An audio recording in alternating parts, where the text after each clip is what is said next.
Welcome to my channel Raj news Hindi. Latest update के लिए like और सब्सक्राइब दोनों कर दीजिए। Thank you guys. अब पाकिस्तान ने हमेशा कोशिश की है कि अमेरिका से ताल्लुकात बेहतर बनाए जाएं, लेकिन ये हमारा जो कश्मीर का मसला है, इस हवाले से अमेरिकन ने कोई इतनी अच्छी कारकर्दगी नहीं दिखाई। इसके बारे में आप क्या कहेंगे? इसके बारे में मैं आपको यह बताना चाहूंगा कि असल में पाकिस्तान में लोगों को असल पिक्चर नहीं दिखाई जा रही। ये मैं आपको यह बताना चाहूंगा कि आपको यह अंदाजा नहीं है, या मैं सिंपल अल्फाज में यह कहूंगा कि अमेरिका में आप बिलियंस डॉलर्स मांगने आते हैं, इंडिया बिलियंस डॉलर्स देने आता है और दे रहा है वो इस तरीके से कि उन्होंने कश्मीर पे अमेरिका की सपोर्ट के लिए इतने बिलियंस डॉलर्स लगाए कि आप परेशान हो जाएंगे। अगर आपके देखने वाले कभी यहां पे जो हाउडी मोदी हुआ था टेक्सास में, उसको गूगल करें, देखें, और फिर नमस्ते डोनाल्ड ट्रंप किया उन्होंने इंडिया में, और हेलीकॉप्टर खरीदे और बिलियंस डॉलर स्पेंड किए सिर्फ इसलिए कि कश्मीर पे उनको सपोर्ट चाहिए थी। अब उसके बाद अब मैं बताता हूं, इतना कुछ करने के बावजूद अगर अमेरिकन प्रेसिडेंट को दर्जन से ज्यादा 12-13 दफा से ज्यादा आर्बिट्रेशन की कह चुके हैं, और वो इतनी लाइट चीज नहीं होती।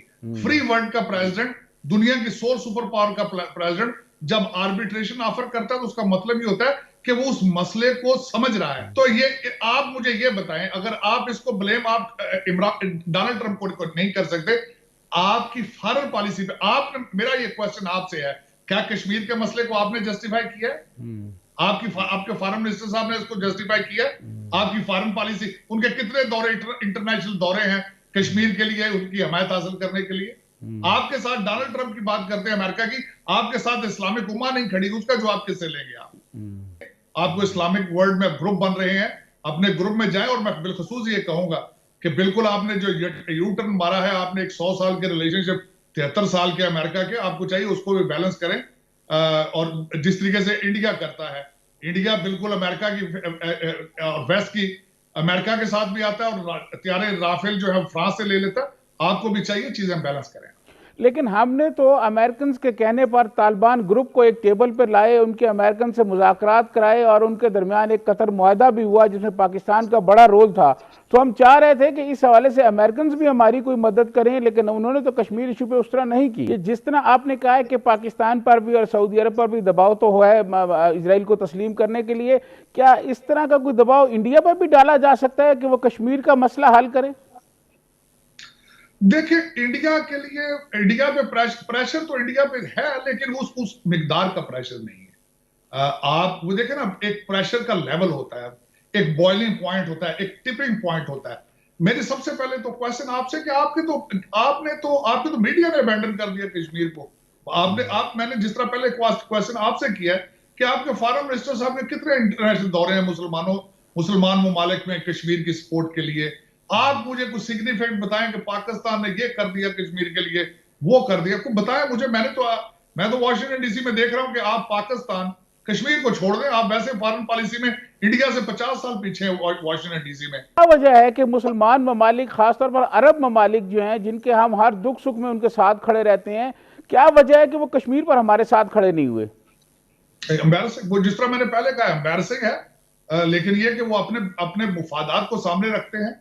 5 या 7 कंट्रीज ने मोदी साहब को बुला के वहां पे हाईएस्ट पॉसिबल अवार्ड दिए। बिल्कुल कश्मीर का मसला जब पीक पे था, मेरे ख्याल में ओआईसी का आप जोर लगा चुके हैं, वो नहीं, उन्होंने इजलास बुलाया ना, वो बोलते हैं ना। उनके सऊदी अरेबिया के, बल्कि इंडिया के साथ अच्छे रिलेशनशिप है। Saudi Arabia was building a refinery in India. वो अपने मुफादात देखते हैं, आपको भी चाहिए अपने मुफादात देख के आगे चले। आप भी क्लैरिफाई करें कि हमने फ्यूचर में क्या करना है, क्या नहीं करना।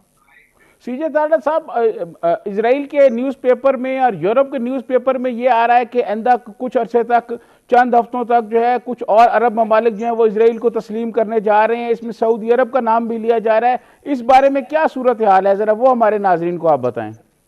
मेरी नजर में सबसे पहले तो मैं आपको, देखने वालों को यह बताना चाहूंगा कि Israel is a territorial issue, is nothing to do with the religion, बल्कि हमारा इब्राहिमिक रिलीजन है, जुडाइज्म, क्रिश्चियनिटी एंड इस्लाम। हमारे पैगंबर सारे एक है, हमारी सिमिलैरिटीज हैं, टेरिटोरियल इश्यूज हैं। और आजकल जो दौर है, हर कंट्री अपने मुफादात, इकोनॉमिक बेस, बहरीन के अगले दिन जो डिसीजन लिया, जिस तरीके से इकोनॉमी बेस्ड कंट्रीज अपने डिसीजन लेते हैं, ब्लॉक नए बन रहे हैं, ग्रुपिंग नहीं हो रही है। तो इसमें इसमें कोई सऊदी अरब अपने मुफाद के लिए जो करना चाहेगा, उसके लिए जो बेहतर है वो करेगा, वो उनके लिए क्या रुकावट है। मेरे ख्याल में तो जिस तरीके से बहरीन ने किया और कंट्री कर रहे हैं, और डिप्लोमेटिक सबसे बड़ी बात है, डिप्लोमेटिक ओपननेस करने में क्या हरज भी क्या है। मेरे ख्याल में सोचना चाहिए हर जिंदगी इंपॉर्टेंट है। और मसले को जिस तरह पाकिस्तान में, अब देखें छोटी सी बात है, किसी लीडर की सियासी करप्शन पे हाथ डालें, जमहूरियत खतरे में है। जरा किसी मौलवी से पकड़े पूछे ये क्या किया है, तो इस्लाम खतरे में है। तो इन चीजों से बालातर होकर सोचना पड़ेगा। इस्लामिक कंट्री अपने अपने ब्लॉक बन रहे हैं, अपने अपने वो फॉरेन पॉलिसी के लिहाज से, अपने इकोनॉमिक इंटरेस्ट के लिहाज से वो फैसले करते हैं।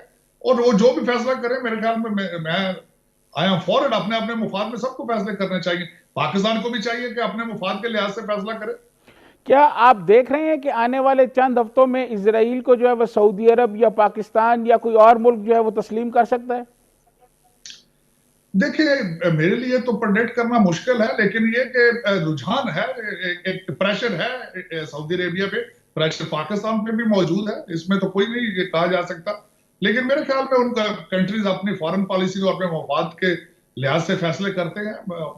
There is a possibility. Israel has tried to become a big economics hub for the world. उन्होंने ड्रोन पे और कई चीजों पे, साइंटिफिक टेक्नोलॉजी पे, एग्रीकल्चर पे उन्होंने काफी दस्तरस है उनकी। और वो जो अपना ग्रुप बनाते हैं उनके साथ वो काम करते हैं। देखिए, इजिप्ट ने किया, अल्जायर के अच्छे आपके मुसलमान कई ममालिक उनके साथ बड़े अच्छे रिलेशनशिप है। और इसको मजहबी, मेरे ख्याल में तो मजहबी मसला नहीं बनाना चाहिए।